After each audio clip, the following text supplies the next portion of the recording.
नमस्कार मैत्रिणींनो, मी ऋतुजाच रेसिपी मराठी या चॅनलमध्ये आपल्या सर्वांचे मनापासून स्वागत. आज आपण पाहणार आहोत किचनमधील सर्वात जास्त वापरली जाणारी कढई आणि पटकन काळी पडणारी कढई अगदी नवीनसारखी कशी चमकवायची. बऱ्याच वेळा तेलकटपणा, जळालेले डाग, काळेपणा आणि चिकट थर कढईवर जमा होतात. साबणाने घासूनही ते डाग जात नाहीत. पण आज मी तुम्हाला अशी सोपी पद्धत आणि घरगुती पद्धत दाखवणार आहे ज्यासाठी फक्त साध्या वस्तू लागतील. मैत्रिणींनो, मी तुमच्यासोबत अशी सिक्रेट ट्रिक शेअर करणार आहे. याच्यामुळे कितीही तेलकट, काळपट, जुनी झालेली कढई काही मिनिटातच साफ करणार आहोत. साबण, महागडे केमिकल न वापरता ही कढई आपण कशा पद्धतीने साफ करणार हे पाहण्यासाठी व्हिडिओ शेवटपर्यंत नक्की पहा. तुमच्या नक्की उपयोगी येईल. त्याचबरोबर चॅनलवर नवीन असाल तर चॅनलला सबस्क्राईब करायला विसरू नका. चला तर मग वेळ न घालवता व्हिडिओला सुरुवात करूया. आपण जी कढई साफ करण्यासाठी पद्धत वापरणार आहोत ती तुम्ही घरातील इतर कोणतीही काळपट झालेली, तेलकट झालेली ॲल्युमिनियमची भांडी साफ करण्यासाठी ह्या ट्रिकचा वापर करू शकता. काहीही खर्च न करता घरामध्ये सहज उपलब्ध होणाऱ्या वस्तूंचा वापर करून कढई आपण नवीनसारखी करणार आहोत. आता तुम्ही इथे पाहू शकता, माझ्याजवळ असलेली ही जुनी, तेलकट आणि काळपट झालेली कढई आहे. कढईचा बाहेरचा भाग तुम्ही पाहू शकता किती काळपट झालेला आहे आणि तेलकट असा थर आहे. पूर्णपणे सर्व बाजूला ही कढई काळपट झालेली आहे. काळपट तेलकट भांडी असतील तर जेवण करतानाही किळसवाणे वाटू लागते. ज्या सोप्या पद्धतीने आपण कढई साफ करणार आहोत, जर तुम्ही सुद्धा अशा पद्धतीने कढई साफ केली तर नक्कीच तुमची कढई दिसायला सुद्धा साफ, स्वच्छ दिसेल आणि मनही प्रसन्न होऊन जाईल. तर आता आपण ही कढई पाहू शकता. ही कढई पूर्णपणे सर्व बाजूने तेलकट, चिकट झालेली आहे आणि कढईवर काळपट असा थर आहे. आता या कढईला अगदी नव्यासारखी कशी साफ करायची, याला काय उपाय आहे हे पाहूया. आता ही कढई साफ करण्यासाठी मी इथे एका बाउलमध्ये 1 चमचा मीठ घेतला आहे. आता नंतर यामध्ये वापरणार आहोत लिंबू सत्व. हे प्रत्येकाच्या घरामध्ये असेल किंवा नसेल तर किराणा मालाच्या दुकानामध्ये सहज उपलब्ध होते किंवा तुम्हाला ऑनलाईन सुद्धा मिळू शकते. यालाच सायट्रिक ॲसिड असे म्हणतात. आता इथे मी 1 चमचा लिंबू सत्व घेतले आहे. आता इथे मी 1 लिंबू घेतलेला आहे आणि या लिंबाचा रस यामध्ये घालायचा आहे. आता यामध्ये आपण लिंबाचा रस ॲड केलेला आहे. आता यामध्ये 1 चमचा बेकिंग सोडा घालायचा आहे.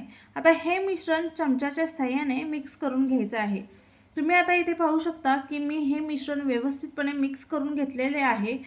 तुम्हाला या मिश्रणामध्ये एक छोटी रिएक्शन दिसून येईल की लिंबू आणि बेकिंग सोडा एकत्र आल्यामुळे मिश्रणामध्ये फेस तयार झालेला आहे. आता हे मिश्रण आपल्याला व्यवस्थित मिक्स करून घ्यायचे आहे, कारण यामध्ये आपण वापरलेले लिंबू सत्व जोपर्यंत विरघळत नाही तोपर्यंत हे मिश्रण व्यवस्थित मिक्स करून घ्यायचे आहे. आता हे मिश्रण आपले तयार झालेले आहे. आता हे तयार झालेले मिश्रण ते आपल्याला या काळपट झालेल्या कढईला लावून घ्यायचे आहे. आता त्यासाठी मी इथे अर्धा लिंबू घेतलेला आहे आणि याच्या सहाय्याने हे जे मिश्रण आहे ते आपण कढईला सर्व बाजूनी लावून घ्यायचे आहे. हे मिश्रण कढईला व्यवस्थितपणे लिंबूच्या सहाय्याने स्क्रब करून घ्यायचे आहे. आता हे मिश्रण मी कढईच्या वरील बाजूस लिंबूच्या सहाय्याने सर्व बाजूला लावत आहे. तुम्ही पाहू शकता, लिंबूच्या सहाय्याने हे मिश्रण मी कढईच्या सर्व बाजूला स्क्रब करून घेत आहे. आता ज्या पद्धतीने आपण हे मिश्रण कढईच्या बाहेरील बाजूला लावलेलं आहे त्याच पद्धतीने कढईच्या आतील बाजूस व्यवस्थितपणे स्क्रब करून घ्यायचे आहे. हे मिश्रण कढईच्या दोन्ही बाजूंना लावून झाल्यानंतर 5 ते 6 मिनिटांसाठी आपण कढई तशीच ठेवून द्यायची आहे, जेणेकरून आपण लावलेले मिश्रण हे कढईवरील तेलकटपणा हळूहळू काढू लागेल. आता 5 मिनिटांनंतर इथे मी तारेचा स्क्रबर घेतलेला आहे. याने या कढईला सर्व बाजूनी घासून घ्यायचे आहे.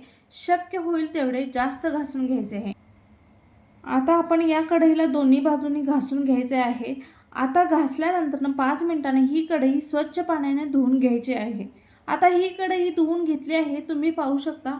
आता तुम्ही म्हणाल, या ट्रिकने तर कढई साफ झाली नाही. खरं तर जी काही सोपी ट्रिक आहे ती इथून पुढे आहे. थोडा वेळ लागेल पण मात्र कढई अगदी नवीसारखी चकचकीत निघेल. आता स्वच्छ पाण्याने धुवून घेतलेल्या कढईला गॅसवर गरम करण्यासाठी ठेवणार आहोत.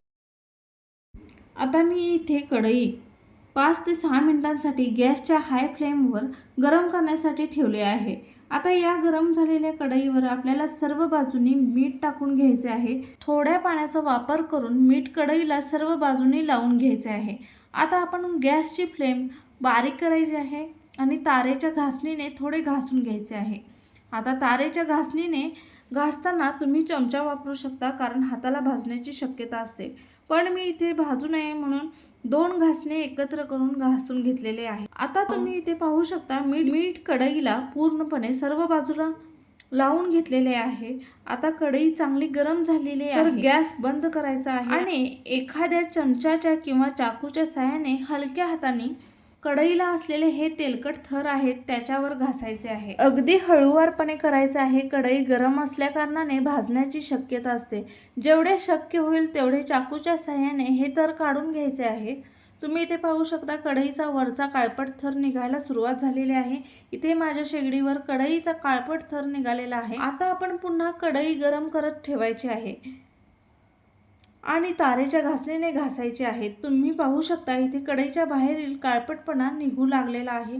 थोडे कष्ट घ्यावे लागतील, थोडा वेळ लागेल। आता इथे तुम्ही पाहू शकता कढईचा कशा प्रकारे काळपट थर निघालेला आहे।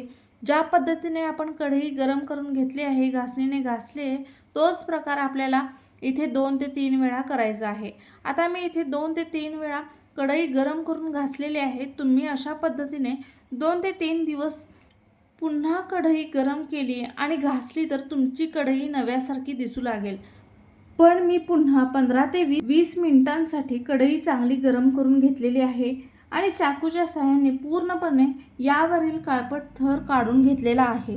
तुम्ही पाहू शकता आधीच्या कढईमध्ये आणि आत्ताच्या कढईमध्ये किती फरक आहे।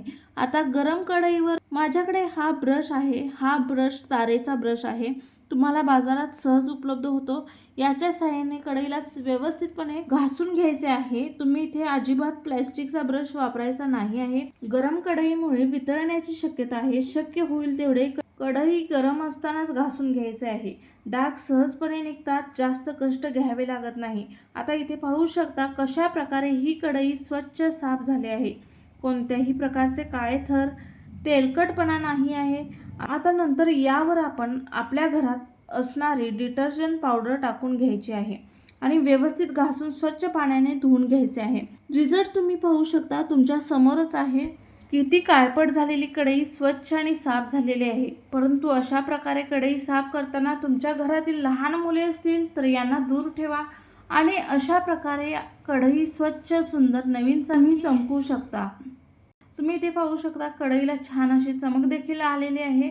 आता मी इथे तुम्हाला काही महत्त्वाच्या टिप्स सांगणार आहे, ज्यामुळे कढई जास्त काळ स्वच्छ राहील। पहिली टिप म्हणजे कढई वापरल्यानंतर लगेच धुवा, जास्त वेळ घाण राहिली डाग घट्ट बसतात।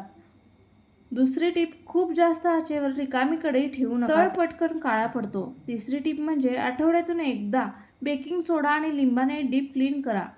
चौथी टिप म्हणजे धुतल्यानंतर कढई पूर्णपणे कोरडी करा, ओलावा राहिल्यास डाग पडू शकतात।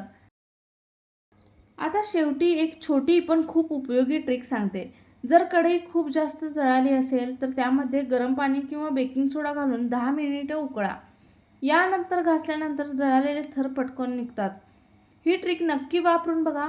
आजची ही सोपी आणि उपयोगी कढई साफ करण्याची पद्धत तुम्हाला कशी वाटली ते मला कमेंट करून नक्की सांगा। जर व्हिडिओ आवडला असेल तर लाईक करा, शेअर करा आणि आपल्या चॅनलला सबस्क्राईब करायला विसरू नका।